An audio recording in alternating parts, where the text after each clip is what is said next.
Assalamualaikum warahmatullahi wabarakatuh. Perkenalkan, nama saya Wiga Febianti dari program studi Bahasa dan Sastra Arab. Di sini saya akan menceritakan perjalanan hidup dari tokoh Mustafa Lutfi Al-Manfaluti. Di sebuah kota kecil bernama Manfalut yang terletak di tepian Sungai Nil, lahirlah seorang anak lelaki pada tahun 1876. Ia bukan anak raja, bukan pula keturunan sastrawan yang agung, namun dari pena tangannya kelak lahir kata-kata yang menggugah hati dan menggoncangkan jiwa. Dialah Mustafa Lutfi Al-Manfaluti.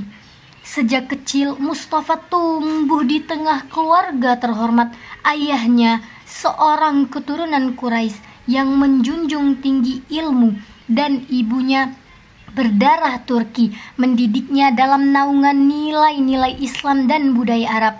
Di usia beliau, ia telah hafal Al-Quran, dan langkah-langkah kecilnya pun membawanya ke Kairo menuju lembaga teragung dunia Islam, yaitu Al-Azhar. Tapi Mustafa bukan pelajar biasa, ia bukan pengejar ijazah, ia adalah penjelajah makna. Di balik lembaran-lembaran kitab, ia mencari jiwa kehidupan. Di tengah hingar Al-Azhar, ia menyendiri dalam sunyi, menulis dan merenung. Meski tak menyelesaikan pendidikan formalnya, pena Mustafa justru lebih tajam dari gelar manapun. Ia mulai menulis artikel, cerita, dan esai. Karya-karyanya mencerminkan nurani umat yang lelah dan terluka. Namun, tahukah kalian, Mustafa tidak bisa berbahasa Prancis, tapi dengan bantuan sahabat-sahabatnya yang menerjemahkan karya Eropa, ia menulis ulang kisah-kisah itu dengan gaya bahasa Arab yang tak pernah dikenal sebelumnya. Kata-katanya mengalir laksana sungai yang membawa kesedihan, cinta, dan pelajaran hidup yang dalam.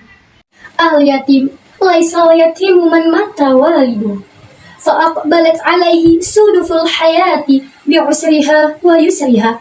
Innamal yatimu man talqalahu amma takhallat, aw aban mashghulan anhu. فكان في الحياة واحدا وفي الدنيا صانعا.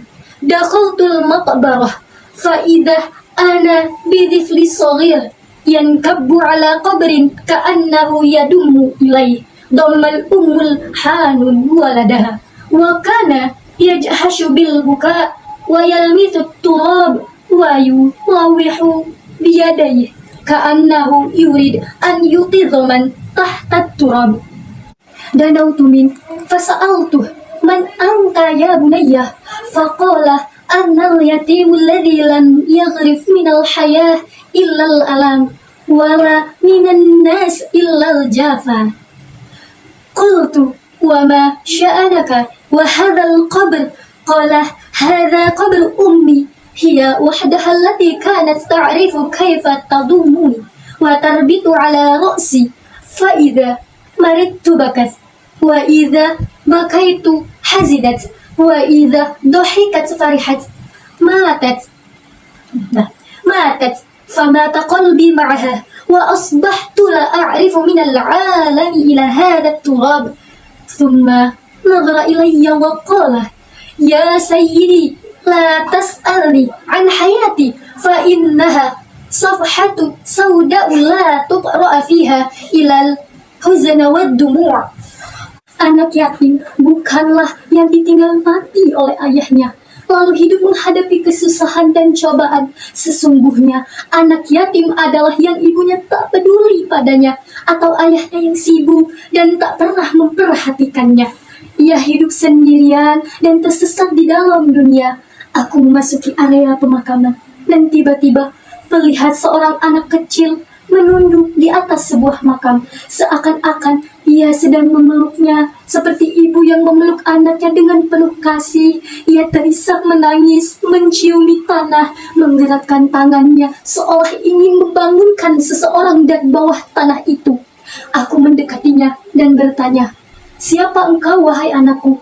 Ia menjawab, "Aku adalah anak yatim yang tidak mengenal kehidupan kecuali kesakitan dan tidak mengenal manusia kecuali sikap dingin mereka."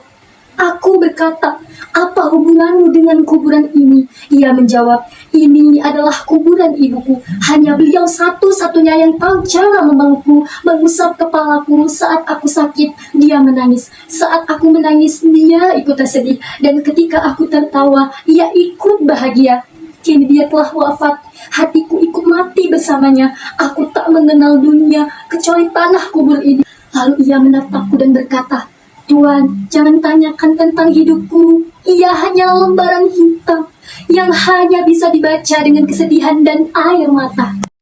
Itulah Mustafa Lutfi Al-Manfaluti, penulis yang membuat dunia Arab menangis bersama kalimat-kalimatnya. Pada tahun 1924, dunia kehilangan suara yang begitu tulus. Dalam usia yang belum genap 50 tahun, Mustafa menghembuskan nafas terakhirnya di Kairo. Ia pergi tanpa kemewahan, tapi meninggalkan warisan agung, kata-kata yang hidup lebih lama dari umur manusia. Hari ini, ketika pena telah berubah menjadi suara dan air mata menjadi bahasa, kita mengenang sebuah sastrawan yang tidak hanya menulis dengan tinta, tetapi juga dengan jiwa. Dialah Mustafa Lutfi Al-Manfaluti. Sekian dari saya. Wassalamualaikum warahmatullahi wabarakatuh.